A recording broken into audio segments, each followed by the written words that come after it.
So the question is, then, would you advocate for more explicit fundraising through the Shawnee Mission Education Foundation to support general education programming if the state does not increase the education base state aid funding and/or if there's no cap on local authority raised that allows some more flexibility with funding?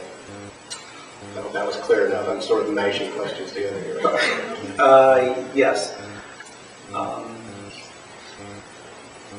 If I was on the board, I would take a different process, and one of the vehicles for doing that is called a zero-based budget, where you start with a blank piece of paper, and instead of reducing the budget, if we had 5% less from the state, what cuts we'd make, you have to justify everything, and that is a healthy exercise, and it forces the administration and the staff and the board to think about each dollar that is spent and where it's spent. And since you don't have all, there's no money tree. You have to make difficult challenges, and it forces the process of where are we going to have staff, where are we not going to have staff. In the news yesterday, I know you saw the cutting the band director back at Shawnee Mission East. So is that what you're after? And maybe that allows, I don't know, more English teachers, and maybe that's the priority. But if you don't give thought to it, you're never going to come to those answers.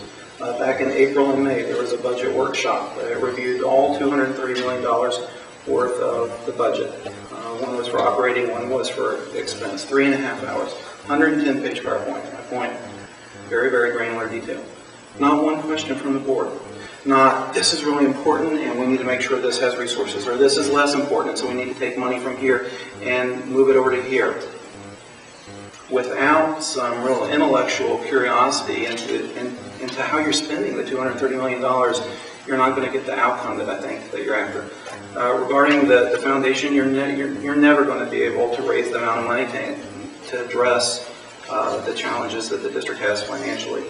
You can certainly help, but Blender has taken a good advantage of that on field trips and science fairs and things like that, so that's all good stuff. But to close a $400 or $500 gap across 28,000 students, you're not going to get there. Okay. Cindy? Again, I'm going to say Shawnee Mission is unique in its where it stands across the state. We're in the bottom 10% of funding. But more than that, every board member meets with the superintendent for an hour each month. We are informed of what is going on across the district.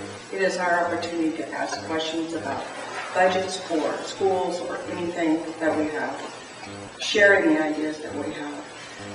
We also have the opportunity that when we review the budget or when we review the agenda packet, we have the opportunity to call people that are vested in that particular department and get clarity. We can also go to the superintendent. So what we do as a working board is do a lot of homework behind the scenes. If you come to a school board meeting, you'll see that there's a consent agenda. Many items are listed on there. It has been our practice for many, many years to do that under that particular item. But we have the ability to withdraw an item on that agenda at any time to discuss it. Most of us, all of us, I would say, have done our homework prior to that meeting. It doesn't mean that we haven't gotten the information. It doesn't mean we don't have questions. We do. We ask questions all the time. That's how we learn. That's how we grow. But we are not like a Kansas City, Missouri, or some other school districts that are divided, do not accomplish anything. We are a strong, working unit. All right, follow.